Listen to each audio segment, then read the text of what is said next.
Karena yang nyator cuma itu saat itu, ya kita calon, kita dukung ini, kita serahkan ke DPP. Tiba-tiba dia datang dengan berbagai caranya orang, wah ini dihalang-halangi di ini ya, playing victimnya ya begitu. Wah dihalang-halangi di ini, kemudian dicariin jalan lewat DPD, nggak jalan. Sehingga akhirnya ada dua itu, yang didukung DPC, jadi yang kemudian satunya lagi maju lewat atas itu. Begitu Bu Mega mutusin, ini yang direkam, jalan. Masa segitu banyak dari mana coba? Lu pikir dari mana? Gendruwo. Keterkejutan publik, terutama di akar rumput ya terasa sekali. Saya mendengar sendiri Mas, mendengar sendiri.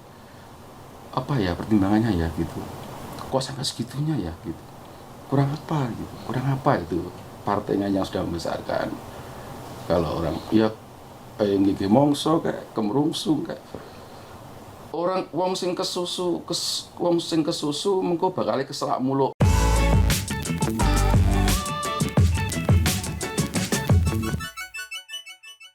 Ya, halo Tribuners, kembali lagi dengan saya Ahmad di Ngobrol Sore, dan kali ini kita sudah dengan Mas Mucus, sekjen dari relawan Jari Tangan, relawan Ganjar dan Mahfud MD. Dan kali ini kita akan ngobrol mengenai isu-isu terkini seputar pemilihan presiden yang sebentar lagi kita akan hadapi. Nah, mungkin yang pertama ini Mas, langkah-langkah politik yang sekarang diambil oleh Mas Gibran yang menyeberang ke koalisi sebelah ini cukup menimbulkan banyak kontroversi gitu Mas.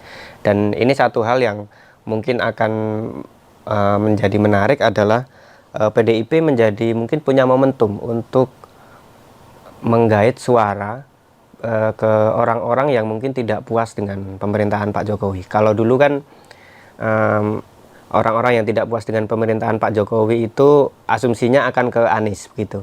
Nah, begitu sekarang disebut bahwa Pak Jokowi sudah meninggalkan PDIP, nah apakah ini menjadi momentum Mas? Gimana Mas? Ya udah kamu jawab tadi. Udah Gimana? kamu jawab kan? Begini Mas, jadi mungkin lebih dari yang Ahmad sampaikan, orang-orang yang semula kurang puas, kurang srek atau gimana lah sama pemerintahan Mas Jokowi selama 10 tahun, diasumsikan kan akan masuk ke Kubu Anies. Imin tadi itu. Sekarang jauh lebih dari itu. Bukan hanya yang semula tidak puas, semula tidak senang, sekarang yang semula menjadi pendukung Pak Joko Widodo, sekarang banyak yang kecewa. Oh, justru Tambah kan? Justru tambah. Banyak yang kecewa itu karena mungkin mereka dulu melihat Mas Jokowi sebagai sosok pemimpin sipil yang humble, yang layak didukung, ada diperjuangkan, ada ketulusan, ada kesederhanaan dan sebagainya. Sekarang merasa, aduh kok jadi begini ya? Kok cuma segitu ya gitu. Kan banyak tuh. Ya.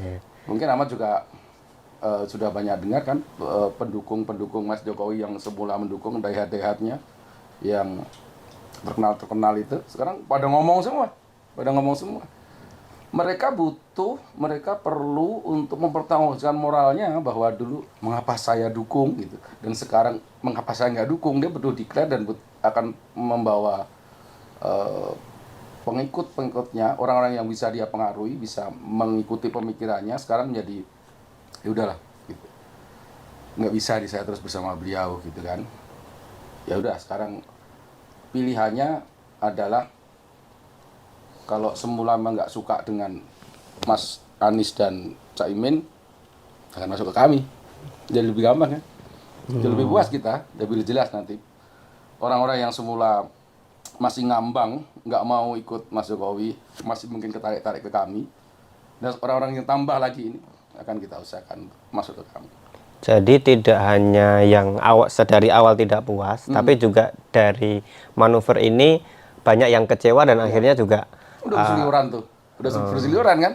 Ada budayawan yang podcast, ada rohaniawan yang tidak terima, ada yang ini, ada yang tokoh-tokoh politik, tokoh-tokoh NGO, tokoh-tokoh masyarakat yang semula merasa sangat kencang gitu, udah ada di kubu mendukung pemerintahan Mas Joko Widodo, sekarang sudah Itu tantangan Tapi kami. apa yang membuat mungkin Pak Ganjar dan Pak Mahfud ini punya daya tawar dibanding kalau dalam konteks ini dengan Pak Anies dan Caimin?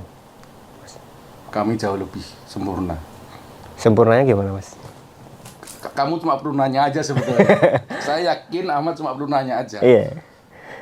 Kalau dibandingin dengan dua pasangan itu saya nggak perlu menjelek-jelekan yang sana kan, Iya, nggak iya. boleh, jangan.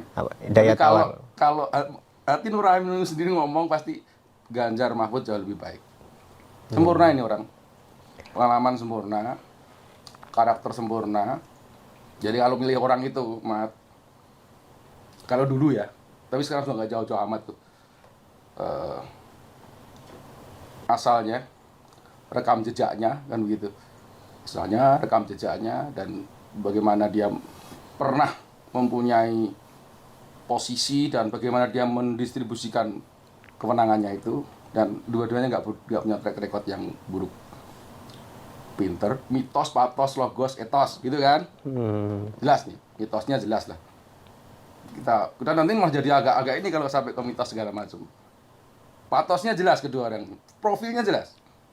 Mas Ganjar profilnya jelas, orangnya seperti apa. Mas Pak Mahfud kita tahu sendiri bagaimana dia sebagai pendekar hukum, pendekar ini. Logosnya apalagi ya, pemikirannya kedua orang ini aman lah, cukup lah. Lebih dari 3 calon itu sekalipun, 3 pasangan sekalipun. Etosnya jelas juga orang ini. Jadi sebenarnya nggak perlu saya jawab terlalu jauh, tapi karena ini untuk podcast ya pasti saya kan harus kampanye nih. Iya. Harus kampanye kan, gitu. Saya harus dong. kampanye. Kalau 3 pasang itu jangan salah pilih lah. Kalau cuma 3 pasang itu, saya yakin cuma 3 pasang kan? Kecuali kalau nanti ada yang digugurin. Kalau tambah kan nggak mungkin. Tambah kayaknya Pak. mungkin Tambah ya. nggak mungkin kan, udah selesai pendaftaran kan. Kalau nanti ada yang digugurin nggak memenuhi persyaratan atau apa. Kalau 3 pasang itu Mas Ganjar jauh lebih unggul sama Pak Mahfud.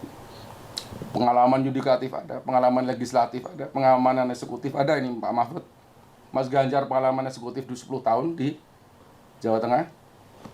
Wakil Ketua Komisi juga di DPR. Kurang apa?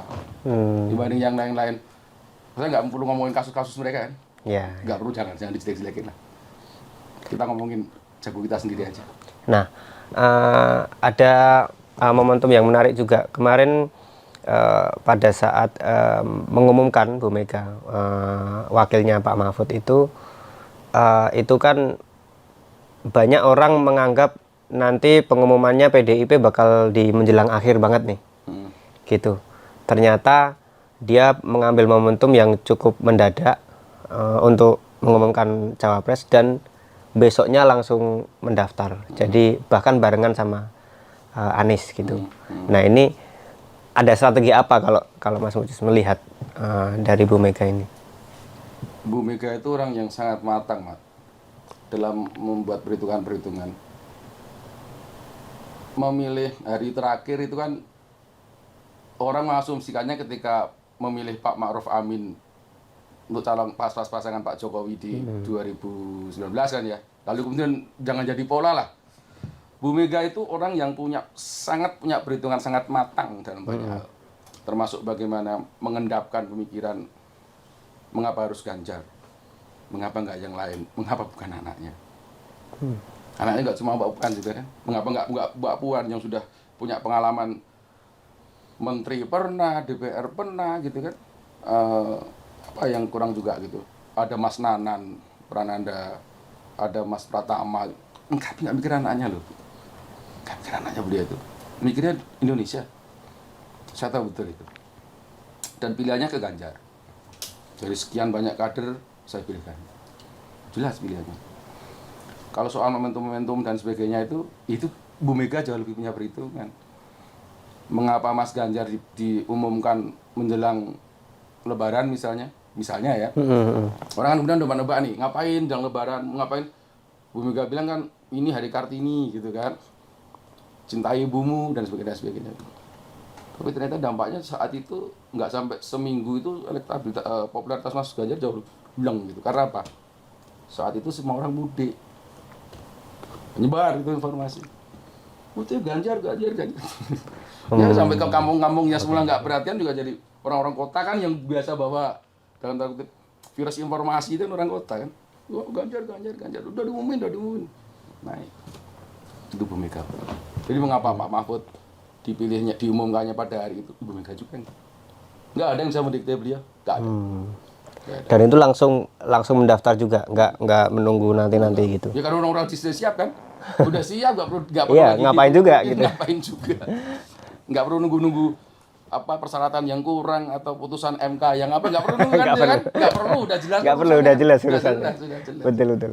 Nah, kalau mendengar, mungkin selama ini mendengar suara-suara di akar rumput seperti apa Mas ketika bicara mengenai manuver yang dilakukan Mas Gibran, dan barangkali ya, dan Solo ini ya hampir semua mendukung beliau lah waktu itu. Kemudian sekarang melakukan waktu apa? Untuk maju menjadi wali kota kan banyak yang mendukung beliau, dan sekarang ya memilih beliau. Kemudian jadi sekarang yang memilih. Ya betul. Kan Partai politik. Iya betul. Nah, ketika sekarang melakukan manuver menyeberang, apa yang menjadi perbincangan di akar rumput?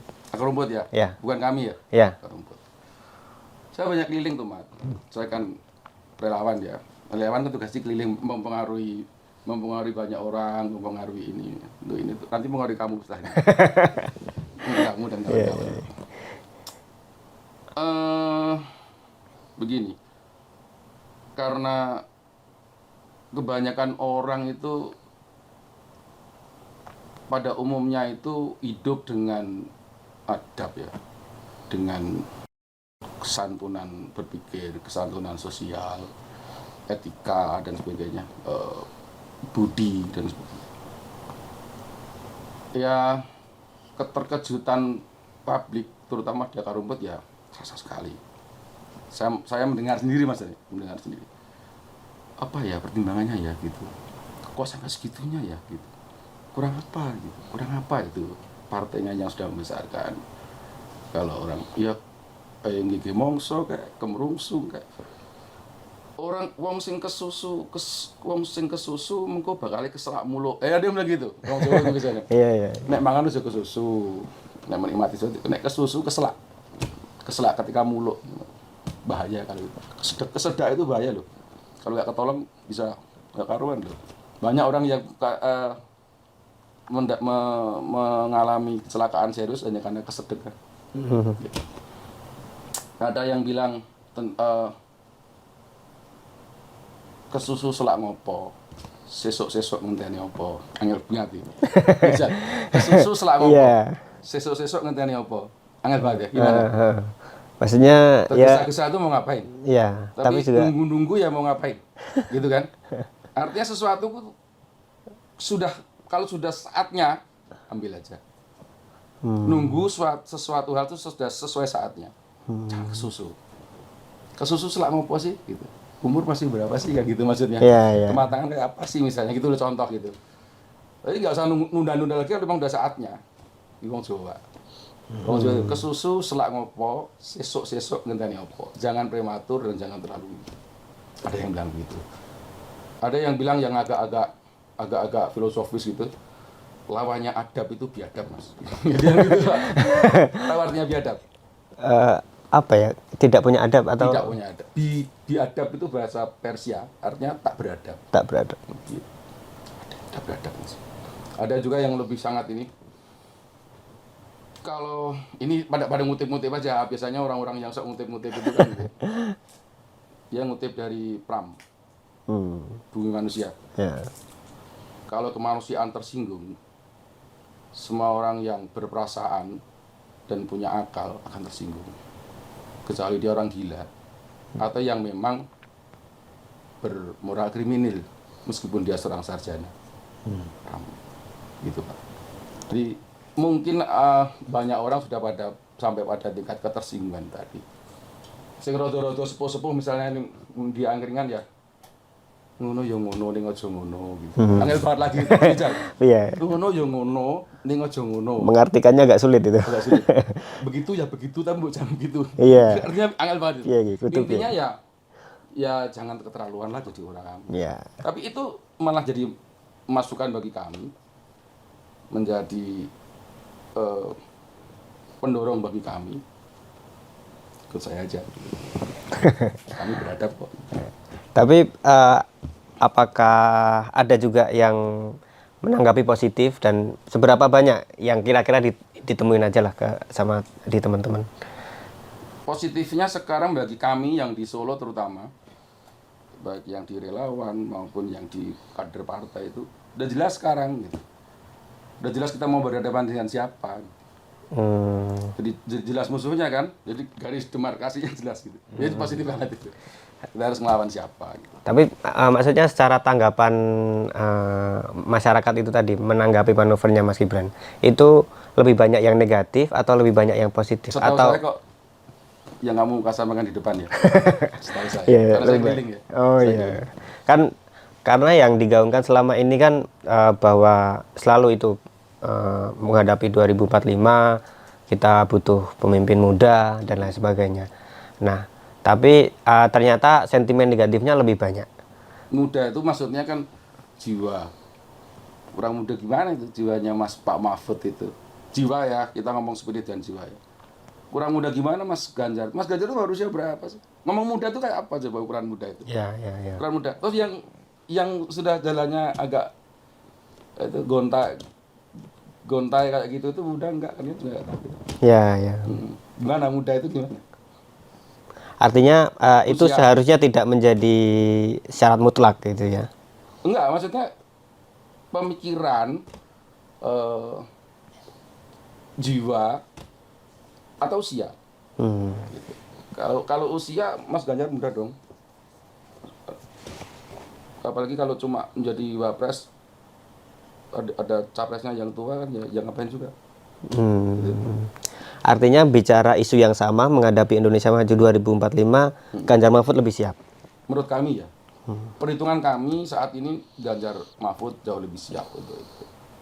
Dan memang udah kami punya mesin ya, punya mesin yang cukup kuat di partai, cukup kuat di organ-organ pendukung kami. Bahasanya kawan-kawan itu kan laju banteng itu tidak disetting untuk mundur. Mesin partai tidak dirancang untuk diam. Gitu. Cuma terus bergerak kita. Nah, tapi dengan tidak ada dukungan istana ini, Mas. Ganjar Mahfud nanti pergerakannya seperti apa? Kan banyak orang yang kemudian wah ini sudah ditinggal Pak Jokowi, nanti gimana nih nanti? Mungkin ada rasa pesimis. Nah, kalau dari teman-teman relawan gimana? Memang Mas Jokowi dulu 2014 didukung istana. Enggak kan? Enggak juga ya? Enggak juga. Kelebihan dari partai PDI Perjuangan itu adalah kelebihan solid di barisan. Solid di barisan. Semakin banteng itu ketaton, semakin solid. Semakin ada pemicu, semakin ada trigger untuk ini, semakin akan bergerak solid. Banteng itu nggak pernah. Bertengkar itu sebenarnya nggak pernah. Yo biasa aja. Wah beda pendapat, tapi begitu diputuskan oleh partai, oleh ketua umum begini, tegak lurus mereka. Saya jamin itu tegak lurusnya. Dan mereka akan bisa bergerak dengan bagus. Nggak butuh mereka didukung-dukung oleh ini. Ya, tapi kalau ada yang main-main dengan mereka, hati-hati aja. Main-main misalnya mencurangi, mengkhianati, melakukan apa namanya tindakan-tindakan yang nggak fair dan sebagainya. PDI itu punya banyak sekali, perspektifnya kan sangat luas, spektrumnya sangat luas PDI itu, barisan. Kalau istilahnya Mas Bambang Pacul itu yang ketua DPD Jawa Tengah itu, infanteri masih di kami kok gitu. Kekuatan perang daratnya masih di kami. Gitu. Karena ya dalam sejarah tidak bisa dipungkiri PDIP menjadi oposisi yang paling konsisten. Konsisten. PDI itu dimanapun dia konsisten. Mau ditempatkan di mana konsisten. Karena apa? Satu-satunya partai politik Indonesia yang punya ideologi jelas. PDI Perjuangan. Mas Rudi, F.K. Rudiatmo itu, Mas Aryo Bimo, Mas Bambang Pacul, lalu siapa lagi lah ya, Mas Ganjar, itu kalau sebelum apa-apa harusnya begitu BMK kita ke sana semua Pak, nggak lurus. Nggak ada nanti yang kopling-koplingan, nggak ada. Saya jamin itu. PDI punya kemampuan untuk itu. Nah, kalau mungkin bisa dibocorin dikit Mas dulu, Mas Gibran itu sebelum kita ramai seperti sekarang dulu, Mas Gibran kan juga sudah digadang-gadang setelah menjadi wali kota nanti akan kemana gitu. Dan waktu awal wacananya kalau tidak Jateng ya DKI. Nah itu dulu sempat ngobrol-ngobrol soal itu nggak Mas? Dan bagaimana di perbincangan di kalangan relawan maupun di partai soal arah-arah itu? Yang gadang-gadang itu mungkin justru bukan dari internal. Maksudnya begini, bisa jadi pembicaraan seperti itu berkembang karena arah dari langkahnya Mas Gibran seolah-olah kok begini ya, apa mau begini ya, itu orang mengasumsikan nih, orang mengasumsikan. Beberapa waktu sebelum ini kami dari Badan Pemenangan Pemilu PDI Solo, saya itu kan selain Sekjen Relawan Jari Tangan, saya juga aktif di Badan Pemenangan Pemilu. Ketemu kok saya sama Mas Gibran, santai dia jawab banget ngobrol sama saya, Mas, ini kita butuh kemenangan besar nih Mas. Ya bagus ya, kayaknya untuk kemenangan ini Mas Gibran harus ikut jalan sama kami. Saya serahkan, mau saya, sampai anak ranting kita konsolidasi bareng, mau kita, dia mau dia. Dan nggak ada di kami kok kemudian nanti Mas tak janji ini aku sini ya, nanti tak janji, enggak. Semua kan putusan rekomendasikan di ketua umum bahwa nanti arahnya begini, orang ini bagus, orang ini oh kita tempatin. Oh setelah dilihat rekam jejaknya begini, oh ya ini pantasnya di sini. Itu yang disebut konsep petugas partai yang pada kalian bully-bully itu. Gitu. Jadi petugas partai itu begitu. Oh ini mucus ini banyak mulut nih gitu. Banyak omong anak ini nih gitu. Yaudah, suruh podcast aja misalnya gitu loh. Ditugasin oleh partai untuk podcast. Gitu. Oh si ini nih lebih bisa mengorganisir masa nih, memanajemen ini, memanage ini. Oh tugasnya begini. Gitu. Jadi kami tidak pernah berpikir kayak ini pilkada mau kemana ya gitu. Pilkada siapa? Oh, enggak. Kita konsen ke pilpres dulu deh. Kita konsen ke memenangkan kursi sekian. Target kami di Solo 35 kursi dari 45 kursi. Ya itu kita konsen ke situ dulu. Enggak ada kita ngomong, Mas setelah ini Anda nanti begini ya, posisi Anda wali kota ya, posisi Anda begini ya, posisi Anda nanti gubernur ya, posisi Anda nanti di sini ya, enggak. Kan menentukan Mas Ganjar juga enggak lama kan? Ya. Bu Mega kan yang nanti. Karena Bu Mega melihat kelebihan Mas Ganjar. Begitu. Dan ya kalau mau ngomong kaget ya kaget lah. Mau semula kata masih komunikasi bagus baik. Berarti dari awal tidak ada Mas, mungkin semacam kok ada mungkin perilaku atau apa yang membuat para kader bertanya-tanya ini tegak lurus beneran nggak nih gitu? Seluruh kader itu kita asumsikan baik, prasangka baik dari seluruh kader. Kita kerja bareng. Pertemuan tiga pilar itu di kami ada namanya 3 pilar ya, eksekutif, legislatif dan struktural partai. Datang Mas Gibran datang juga. Ya nggak tahu, di hati orang kita nggak tahu kan. Hati orang kita nggak tahu. Berarti memang terkejut beneran ya Mas. waktu kami ternyata kami kaget. Strategi itu gitu. Kok bisa itu? Rasanya gimana gitu. Kami yang ikut mendorong membesarkan. Walkot itu juga kan. Contoh lah Walkot. Itu kan ramai itu. Pasti kamu tahu juga kan ramainya. Seolah-olah ada dualisme begitu kan. Ya. Karena Mas Gibran daftarnya tidak lewat DPC, yang seharusnya lewat DPC. DPC sudah ditutup pendaftaran, dia baru datang untuk, dia nggak bisa diterima kan? Nggak bisa diterima. Padahal DPC sudah merumuskan, sudah menentukan mengusulkan pasangan. Karena memang punya hak sendiri Solo itu untuk mengusulkan calon. Karena yang jatuh cuma itu saat itu, ya kita calon, kita dukung ini, kita serahkan ke DPP. Tiba-tiba dia datang dengan berbagai caranya, orang, wah ini dihalang-halangi di ini ya, playing victimnya ya begitu. Wah dihalang-halangi di ini, kemudian dicariin jalan lewat DPD, nggak jalan. Sehingga akhirnya ada 2 itu. Yang didukung DPC, jadi yang kemudian satunya lagi maju lewat atas itu. Begitu Bu Mega mutusin, ini yang direkam, jalan. Masa segitu banyak dari mana coba? Lu pikir dari mana? Gendruwo, Memedi, Demit, kan Iya, yang iya. enggak, ya kader kami kan? Walau waktu itu tetap ada kekecewaan ya, Pak? Enggak ada. Kekecewaan enggak? PDI itu enggak pernah kecewa, Pak. Enggak pernah kecewa. Enggak. Walaupun Karena kami pejuang, Pak. Pejuang itu enggak boleh kecewa. Pejuang enggak kecewa. Iya, iya, Gimana? iya. Asal itu perintah partai. Kalau bahasanya di partai itu pahit kata ketum, gula pahit kata ketum, pahit kata kader. Gitu. Gula itu pedes kata ketum, pedes kata kader. Enggak ada PDI kecewa, enggak. Kita dukung kok, menang kok. Menang kan? Gitu. Menang. Terus mau dinafikan dukungan itu, mau ditiadakan kan ya enggak. Ya, makanya saya bilang tadi sudah segitu banyak loh, 7 kali loh. Pak Jokowi 5 kali kan, Pak Jokowi itu. ya. Wali kota 2 kali, gubernur 1 kali, presiden 2 kali, Mas Gibran sekali, Mas Bobi sekali, 7. Ya udah dihitung aja. Biasanya kalau sudah 7 itu, kalau tidak ada sikap yang baik, hati aja. Hati-hati aja kalau udah 7 gitu. Ini nggak nakut-nakutin. Gitu. Belum kadang-kadang ada guyonan kan, kayak sugih pitung turunan loh. 7 turunan. 7 turunan. Turunan ke-8. Sudah 7 kenikmatan yang dia sabar. Nggak apa-apa.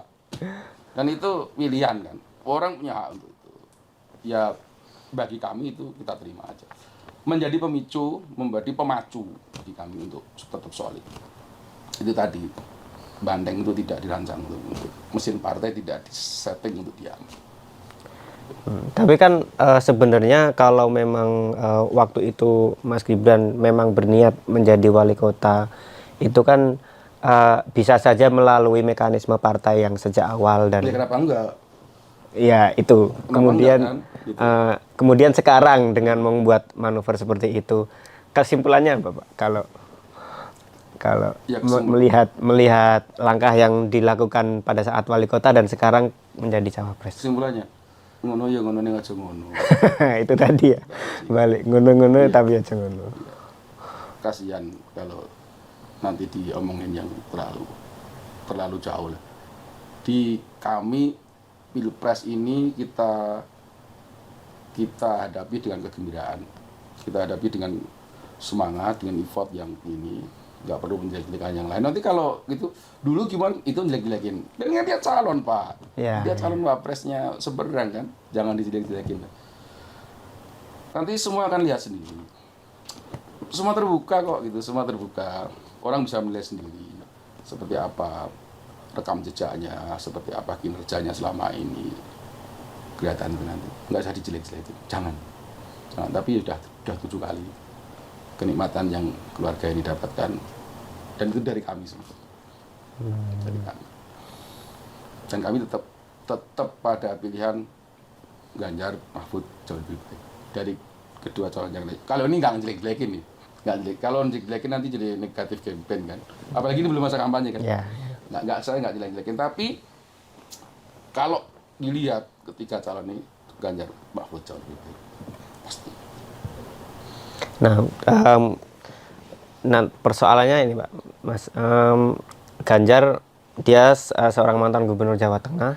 Mungkin di Jawa Tengah dia keterkenalan popularitasnya sudah tidak bisa diragukan. Nah, mungkin di daerah-daerah lain, bahkan di luar Jawa, apa yang nanti menjadi concern teman-teman di relawan untuk bisa mempromosikan gagasan-gagasan yang dilontarkan oleh Pak Ganjar dan Pak Jari Mahfud? tangan itu punya banyak ini ya. Kalau disebut cabang kayak perusahaan aja, jangan cabang lah. Di banyak ini Banyak. Simpul lah. simpul-simpul. Memang ya mendirikannya jari tangan Lampung, ada jari tangan Sulawesi, ada jari tangan Kalimantan, ada jari tangan Bandung, Jawa Barat ada, Jawa Timur ada, Maluku ada, Papua ada, Aceh ada, Nias ada. Itu cara kami nanti melakukan amplifikasi terhadap keberhasilan Ganjar. profilnya Mas Ganjar. Karena mungkin sampai tahap ini kita masih pada tahap menaikkan popularitas Mas Ganjar. Tahap berikutnya setelah popularitas naik, baik lewat organ relawan, organ TPN maupun organ partai, bareng bekerja ini meningkatkan popularitas Mas Ganjar. Setelah itu nanti tingkat akseptabilitas, kepenerimaannya seperti apa, dan trennya jauh lebih baik sekarang. Apalagi setelah ada Pak Mahfud itu kan, udah ada tambahan Pak Mahfud. Madura itu pasti kita semua lah. Madura dimanapun, Madura itu banyak banget tuh Pak, nyebar di mana-mana, dan iya. itu sangat menjaga persaudaraannya. Setelah tahapan popularitas, nanti tahapan akseptabilitas. Nah, terakhirnya nanti ada mengapa kita harus memilih Ganjar. Electoral effect-nya. Elektabilitas. Nah, dan lawannya kan juga tidak bisa diremehkan karena yang satu menteri dan yang satu sama-sama gubernur tapi DKI, ibu kota. Nah, ini kan secara popularitas startnya sudah berbeda ini, Pak. Nah, ini gimana, Mas? Makanya tadi semua harus bekerja dengan keras tadi. Dan kami yakin itu bisa. Yakin kami bisa dengan menjual Mas Ganjar ini, kita masih yakin. Dan wakilnya Pak Mahfud ini juga melengkapi sepertinya. Melengkapi, sangat melengkapi. Maka tadi saya bilang, Mat, kalau ngomong 3 pasang ini udahlah. Dalam hatimu sendiri aja kamu kalau nggak harus nanya, pasti kamu bilang seperti itu, Mat. Setuju pas kamu. Tapi kamu harus nanya aku kan narasumbernya. Iya. Nah, kalau di Solo dan kalau mungkin Jawa Tengah juga pasti bakal digoyang nih juga dengan pasangan-pasangan yang lain. Nah, untuk mempertahankan ini kebalikannya nih. Kalau tadi untuk memperluas, nah sekarang untuk mempertahankan termasuk Jawa Tengah, Solo, Ganjar Mahfud. Basis Solo itu dari dulu kan terkenal basis ya. Daerah basis merah. Agak sulit itu digoyang. Agak sulitnya karena apa? Mereka memilih PDI Perjuangan karena ideologis. Gitu. Ideologis. Jawa Tengah pernah 10 tahun dipegang Mas Ganjar. Gitu. Lebih kenal mereka, lebih tahu, lebih ini daripada yang cuma sekedar menteri kunjungan kerja atau dengar itu pernah ada wali kota 2 tahun kan misalnya begitu kan, atau itu pernah ada gubernur DKI itu yang dulu pernah diberhentikan dari kabinet itu ya. Ini kan cuma dengar aja nih. Iya. Nah, kalau Mas Ganjar kan 10 tahun Pak di sini. Lahir juga di Tangmangu situ kan. Lahir di Tangmangu situ, istrinya orang Purbalingga gitu. Gede di sini, mau di sini. Agak sulit lah ya untuk dikoyang. Menurut saya kok aman kalau saya. Dan se-Indonesia. Saya masih yakin, kami masih yakin. Bahkan Mas Afiq Rudi itu sampai sekarang yakin loh menang 1 putaran. 1 putaran. Ini kita harus dukung itu. Bekerja harus begitu, Pak. Bekerja harus begitu. Iya. Tapi dengan tiga calon ini kan banyak yang meragukan ini bakal 1 putaran dan nanti yang ragukan kamu, Mas Afiq Rudi enggak dong. Dia yakin dia termasuk Mas Ucus. Mas Afiq Rudi itu petarung loh. Dari Orde Baru dia ada tarung, Pak. Dan dia enggak pernah perhitungannya itu jauh-jauh dari yang dia sampaikan. Saya pilih Ganjar nih. Jangan. Saya dapat segini nih porsi.